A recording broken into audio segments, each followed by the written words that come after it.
Muito bom poder estar aqui.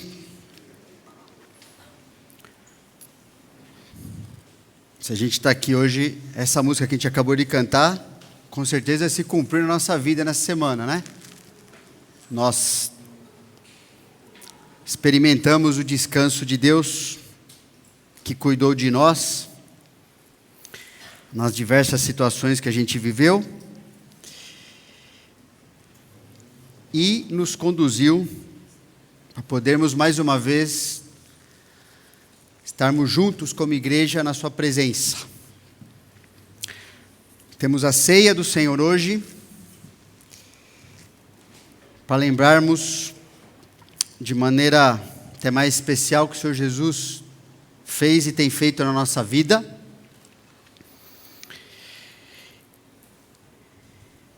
E ela está dentro dessa mensagem também nessa série, sobre o nosso compromisso com Cristo, que significa seguir a Jesus.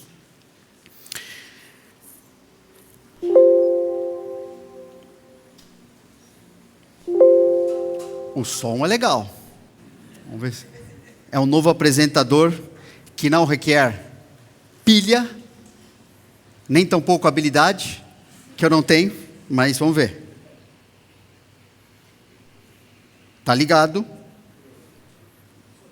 Agora. Deixa eu falar para o final. Ok. Será que ele está de ponta cabeça? Tá vendo? Não tá. Deixa eu ver se eu faço. Agora. O que vai para frente, ele está embaixo. O que vai para trás está em cima. Eu vou me confundir nisso. Preciso de mais habilidade. Ok. Depois eu vejo isso. Mas muito obrigado por a gente poder usar essas coisas, né? Poder, no tempo que a gente vive, dispor de tecnologia. E a gente vai aprendendo, depender de Deus também para isso. Na última mensagem, dentro dessa série, nós vimos que Jesus apresenta, dentro desse ponto, Jesus apresenta aos discípulos o que ele considera essencial à vida e ao ministério. Nós vimos que Jesus considera a compreensão e prática do Evangelho da Graça como essencial à vida e ao ministério. Vimos no último domingo que Jesus considera a oração como essencial à vida e ao ministério. E hoje, Jesus considera a igreja como essencial à vida e ao ministério. Estamos em Lucas 6, dos versos 12 a 16, vamos ler. Pensando em como Jesus olha para a sua igreja. Naqueles dias retirou-se para o monte a fim de orar, e passou a noite orando a Deus. E quando amanheceu, chamou a si os seus discípulos, e escolheu 12 dentre eles, aos quais deu também o nome de apóstolos: Simão, a quem acrescentou o nome de Pedro, e André, seu irmão, Tiago e João, Filipe e Bartolomeu, Mateus e Tomé, Tiago, filho de Alfeu, e Simão, chamado Zelote, e Judas, filho de Tiago, e Judas Iscariotes, que se tornou traidor. Jesus, sendo Deus Todo-Poderoso, com certeza, poderia ter feito toda a obra de Deus sozinho, ter feito melhor, com mais sabedoria, com mais eficácia. Ele poderia ter evangelizado todos os eleitos, poderia ter edificado a sua igreja, excluído os rebeldes, derrotado o diabo num instante. Se ele quisesse, poderia ter feito tudo isso. Ele poderia, mas não queria fazer dessa forma. Por quê? Porque o plano de Deus nunca foi simplesmente cumprir uma série de tarefas. O plano de Deus sempre foi mostrar a sua glória, as suas virtudes, o poder do Evangelho em transformar aqueles que Ele mesmo criou e salvou, a fim de que estas pessoas compartilhassem a mesma vida do Senhor Jesus e participassem da mesma obra que Ele começou a fazer. Aquele princípio, né, que o Pierre tem ensinado aqui, que é um princípio que não se restringe à área de escatologia, como tem sido ensinado, da soberania mediada, lembra? Que Deus, apesar de poder fazer diferente, o seu plano estabelecido nas Escrituras, do começo ao fim, é usar, criar as pessoas, transformar a vida delas e usar as pessoas transformadas para cooperarem com Ele na sua obra. Esse é o plano de Deus, sempre foi assim, sempre será até o fim. Isso tem sido colocado, não é? Percebe, nesse trecho, ele escolheu homens que seriam os líderes da sua igreja.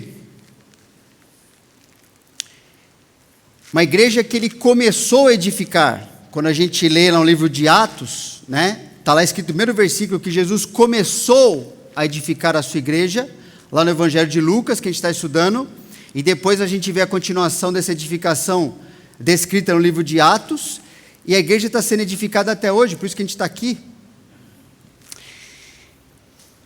E para isso, Jesus salvou e edificou estes homens.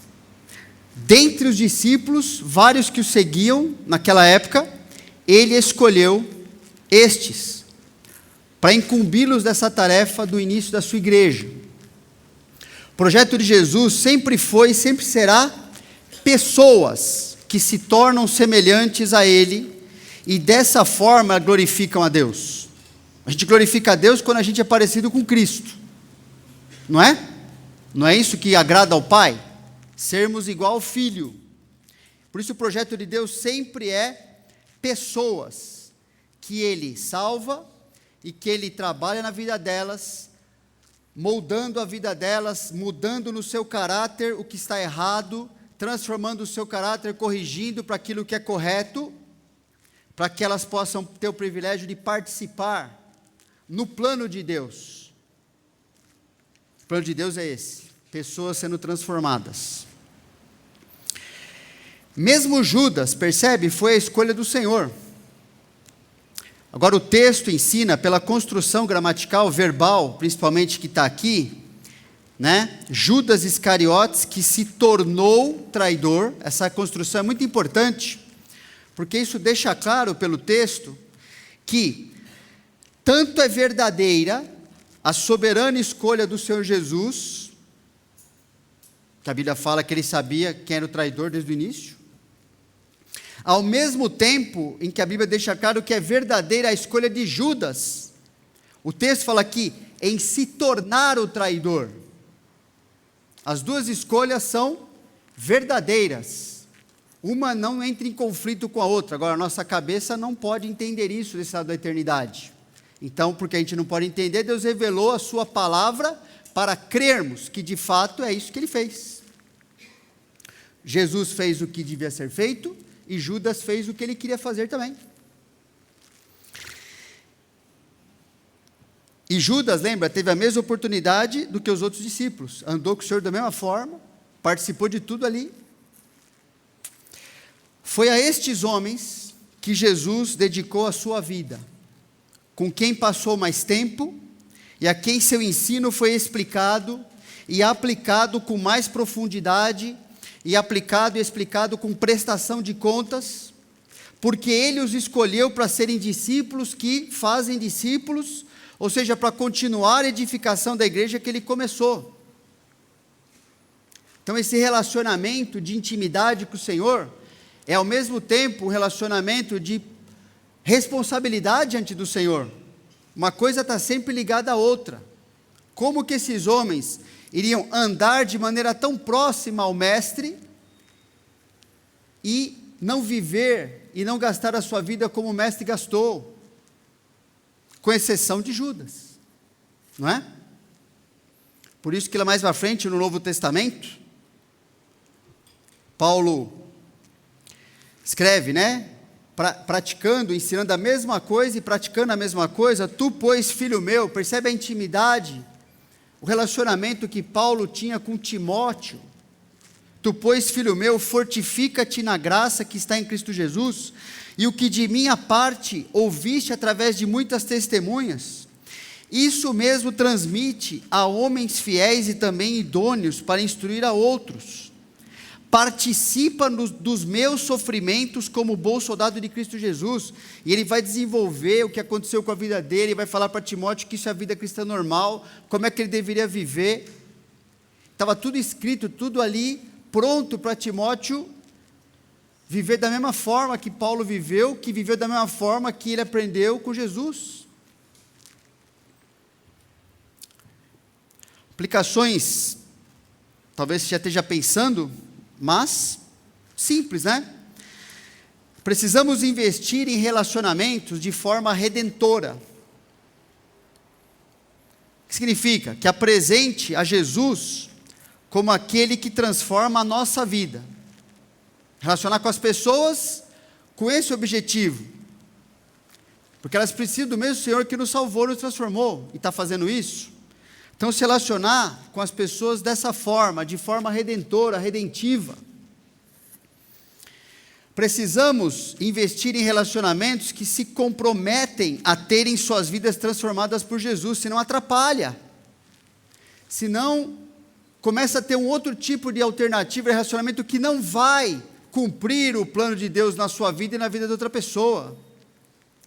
Tem que ser assim, que se compromete a terem suas vidas transformadas por Jesus. Esses homens escolhidos, essas pessoas, as mulheres que faziam parte do ministério do Senhor também, só fizeram essa diferença porque eles tinham compromisso em viver da mesma forma. Eles entenderam que essa é a única forma de viver. E entre eles, inclusive, por isso que todas as vezes que Jesus percebia uma ameaça a essa unidade, a esse plano, ele corrigia rapidamente os seus discípulos, para que eles pudessem retornar, viver, ter suas mentes alinhadas novamente com o que ele queria, e viver daquela forma.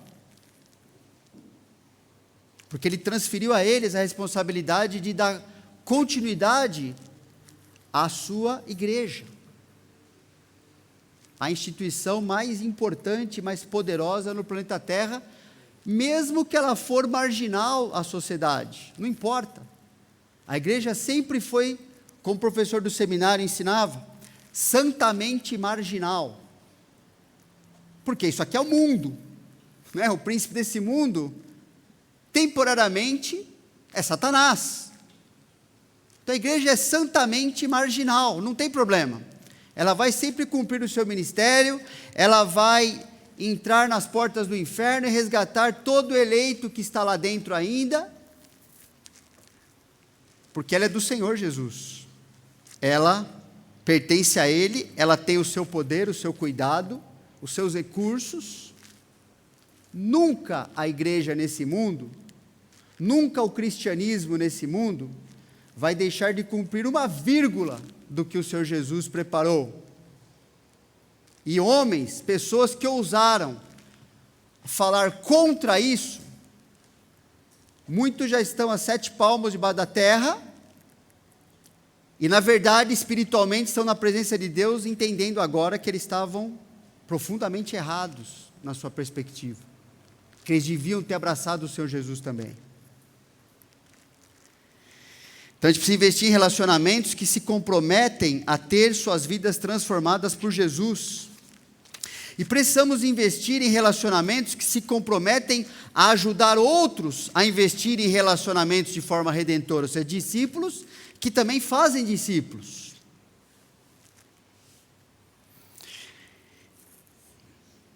Então Jesus considera a igreja como essencial à vida e ao ministério, e por isso também a gente celebra a ceia do Senhor.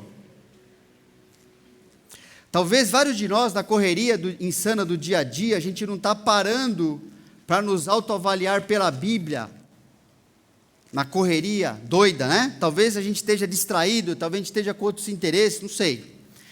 Mas talvez esteja vivendo, pelo menos um certo período como Marta, né? Correndo de lá para cá. Mas deveríamos viver como Maria, que aos pés do Senhor aprendia a viver com Ele. Agora é interessante, a esperança para todos nós, porque Marta parece ter aprendido a lição, que ela viu ali e ouviu do Senhor o que ela devia fazer com a vida dela, porque foi ela quem primeiro se dirigiu ao Senhor, quando estava aflita, na morte de Lázaro, o irmão dessas duas, Marta e Maria.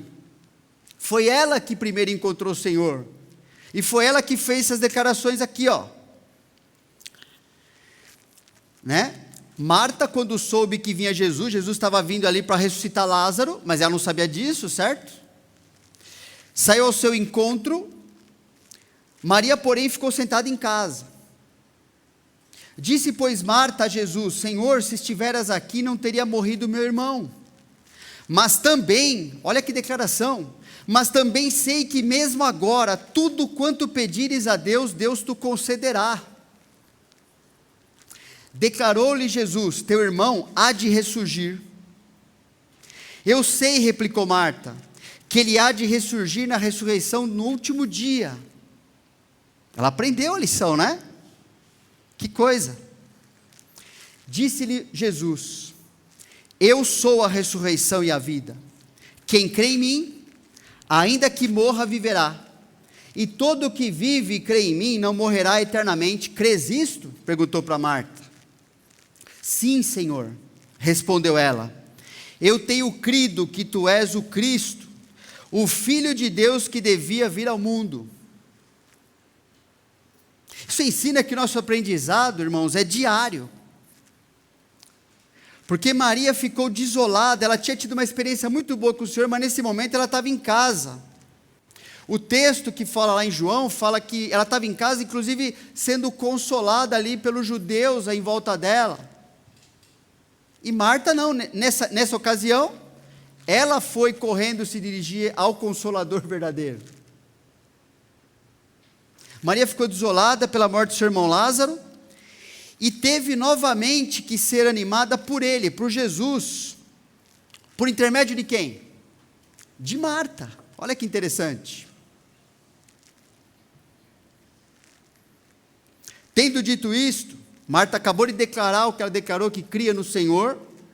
Tendo dito isto, retirou-se e chamou Maria, sua irmã, e lhe disse em particular: o mestre chegou e te chama.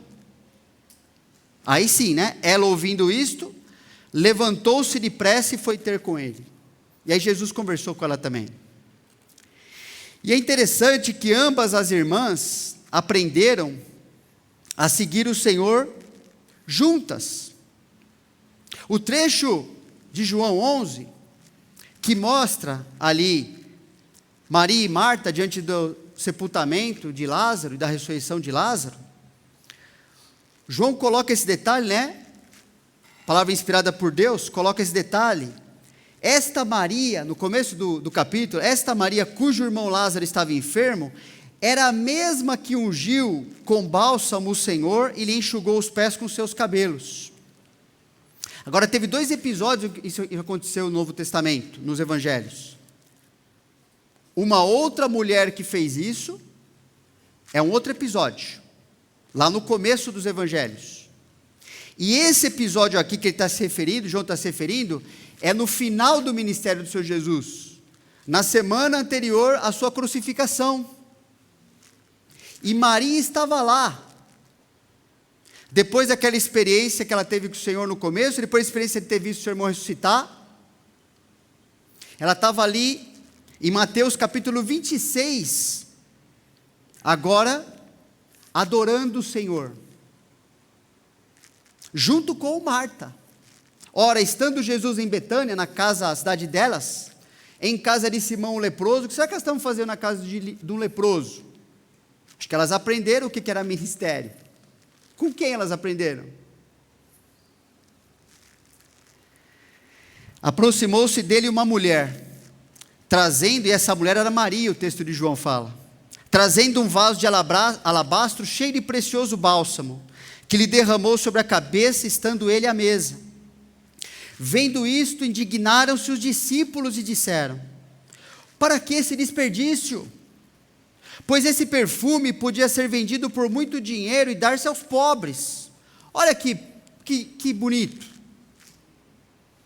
que nobre, não é? Não parece? Ainda mais no mundo que a gente vive hoje, no evangelho social. Isso aqui é um prato cheio para o falso profeta, para o falso mestre usar isso aqui, né? Aí despreza o que tem em frente, né? O que vem depois, só fica com isso aqui. Mas Jesus, sabendo disso, disse-lhes: por que molestais essa mulher? Ela praticou boa ação para comigo, porque os pobres sempre os tendes convosco, mas a mim nem sempre me tendes. Pois derramando esse perfume sobre o meu corpo, ela o fez para o meu sepultamento. Em verdade vos digo, onde for pregado em todo o mundo esse evangelho, será também contado o que ela fez para memória sua.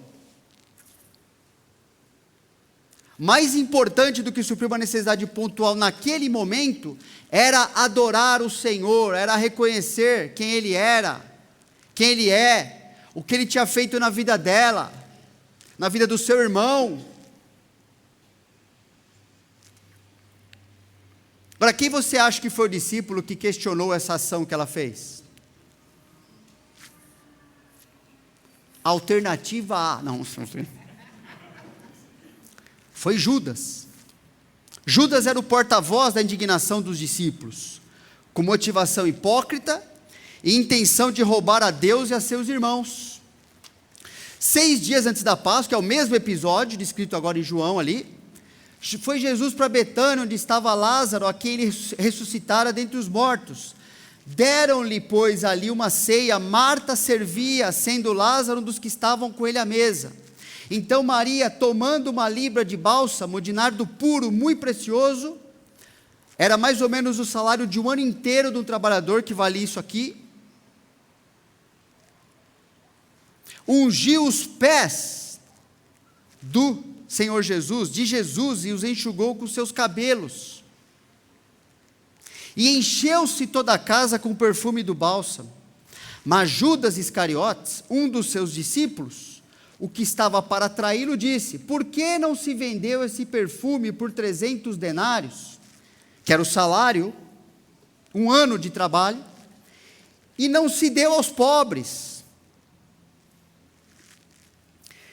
Isto disse ele, não porque tivesse cuidado dos pobres, mas porque era ladrão, e tendo a bolsa, tirava o que nela se lançava. Jesus, entretanto, disse: deixai-a, que ela guarde isso para o dia em que me embalsamarem, porque os pobres sempre os tendes convosco, mas a mim nem sempre me tendes. Cada um de nós, discípulos escolhidos por Jesus para serem dele, para servi-lo, para fazerem discípulos, para serem santificados, cada um de nós tem dentro de si o conflito de caráter de um Pedro e de um Judas Iscariotes, de uma Marta ou Maria, de um Lázaro ou de um Judas Iscariotes.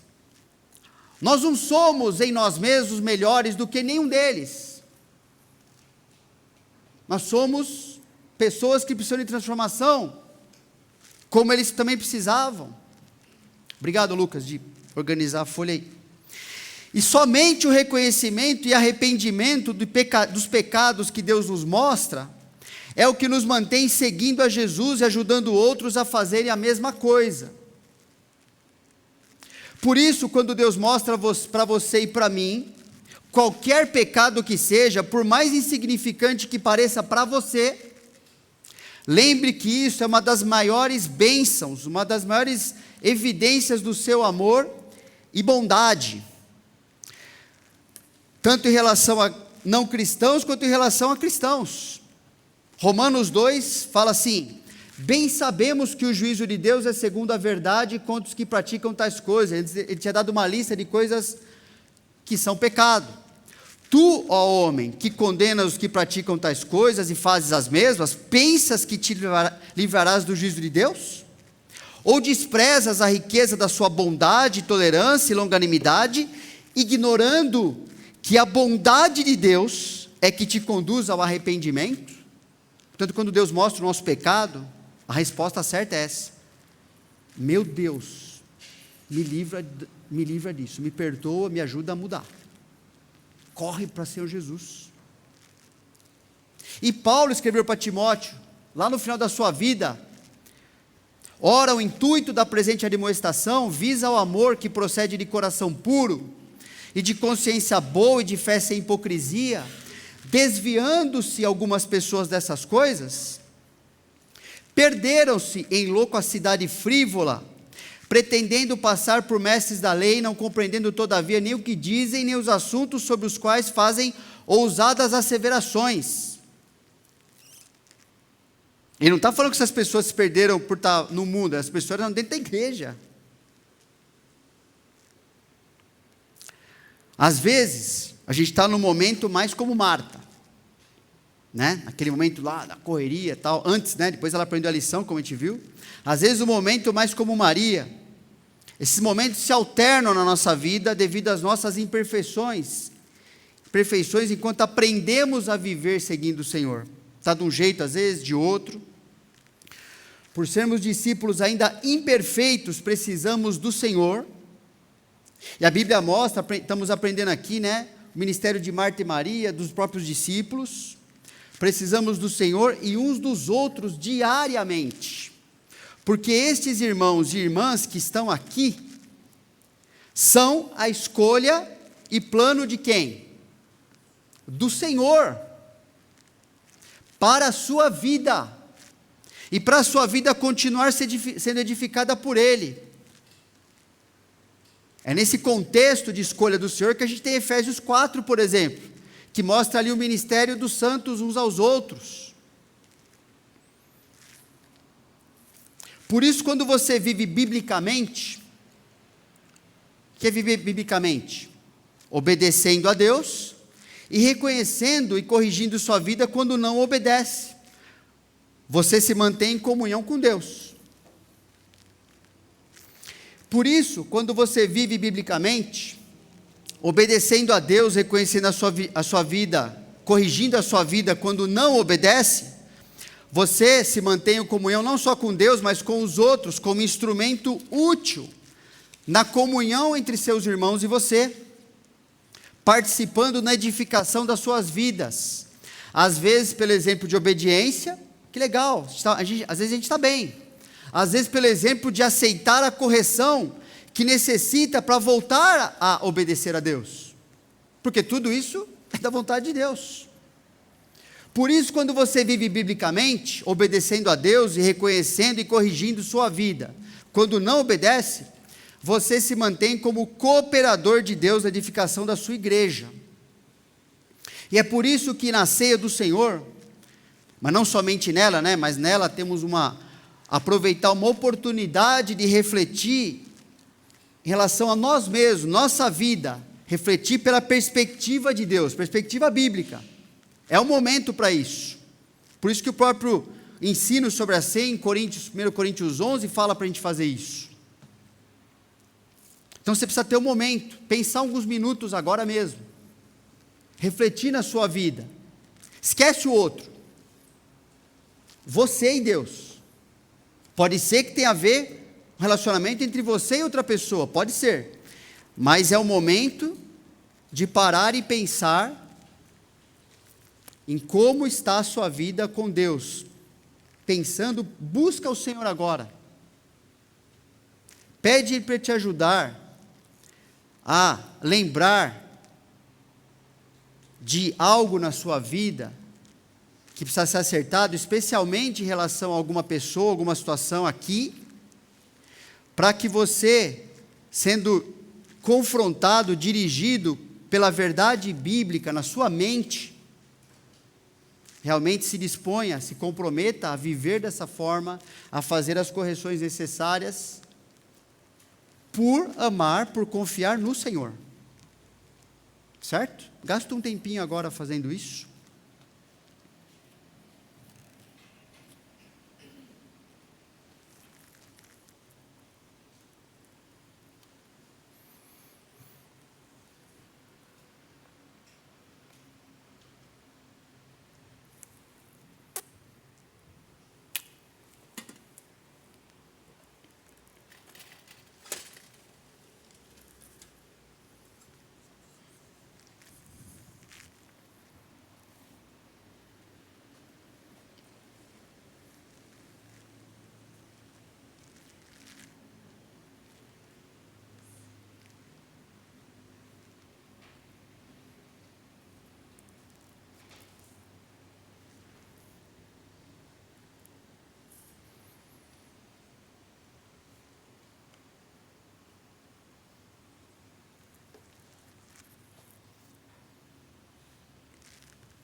Senhor Deus, queremos te agradecer pelo privilégio de estarmos aqui contigo, Senhor, em nossas vidas. Obrigado, Deus, pela palavra que o Senhor nos deu, que nos ensina a viver, pelo fato de o Senhor ter nos alcançado, dado salvação para nós, nós podemos entender a Tua palavra, nós podemos obedecer a Tua palavra, nós temos o Espírito que nos faz compreender e querer fazer a Tua vontade, e nos motivar, e olharmos para coisas na nossa vida, qualquer coisa, cientes de que estamos perdoados pelo que o Teu Filho fez por nós, e que podemos e devemos viver como perdoados, que não significa negligenciar a nossa caminhada, esconder pecados, tentar viver de maneira hipócrita, fazer qualquer coisa que não presta, mas significa a liberdade de não vivermos escravizados aos pecados, aos nossos pensamentos, à nossa perspectiva falha, a vivermos em comunhão do jeito que o Senhor define na Tua palavra, a vivermos buscando se dedicar ao outro, como forma de se dedicar a Ti, de adorar ao Senhor, buscando aquilo que o Senhor define o que é amor bíblico, rejeitando aquilo que não é, mesmo que se disfarce como amor bíblico, mas não é, porque somos privilegiados de participarmos dessa mesa, Senhor, que o Senhor comprou com o preço do Teu sangue, que é caríssimo. Fico imaginando, Senhor, se aquele perfume derramado aos Teus pés custava aquele preço, imagina o que o Senhor não significa. Te louvamos, Senhor, te agradecemos por ter se inclinado para nós, nos tirado da nossa situação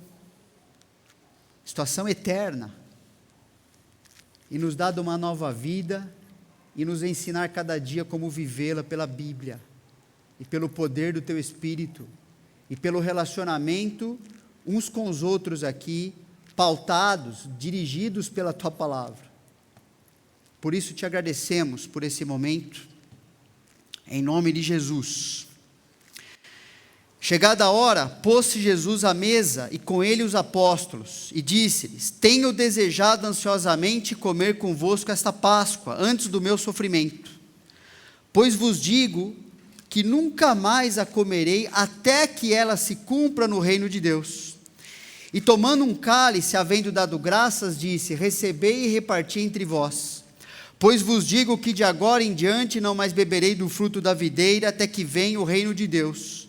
E tomando um pão, tendo dado graças, o partiu e lhes deu, dizendo: isto é o meu corpo oferecido por vós, fazei isto em memória de mim.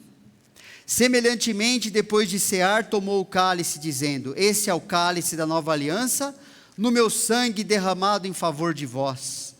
Todavia, a mão do traidor está comigo à mesa, porque o Filho do Homem, na verdade, vai segundo o que está determinado, mas ai daquele por intermédio de quem ele está sendo traído. Então começaram a indagar entre si quem seria dentre eles o que estava para fazer isto. E para nós não acharmos que somos melhores, não é mesmo? Você pode ver que o texto depois, a continuação, é que eles imediatamente começaram a conversar. Qual deles seria o maior, então? Qual que merecia mais? Qual que era mais importante? Jesus teve que corrigir novamente os discípulos. Mas ele corrige porque nos ama. Que bom, né? Queria chamar aqui o Lucas Mendes, o Luque, Luciano, Rodrigo Landucci, para nos auxiliar na distribuição dos elementos. Enquanto isso, a gente pode se manter refletindo nessas coisas, enquanto você recebe a ceia.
Vamos então comer o pão, tomar o cálice, depois a equipe de louvor vai vir para frente, para a gente cantar junto essa música.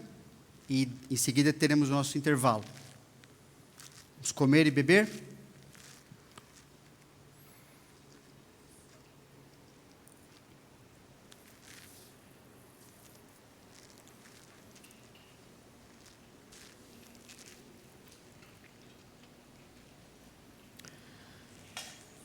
Vão recolher os copinhos, tá bom? Enquanto a gente louva a Deus.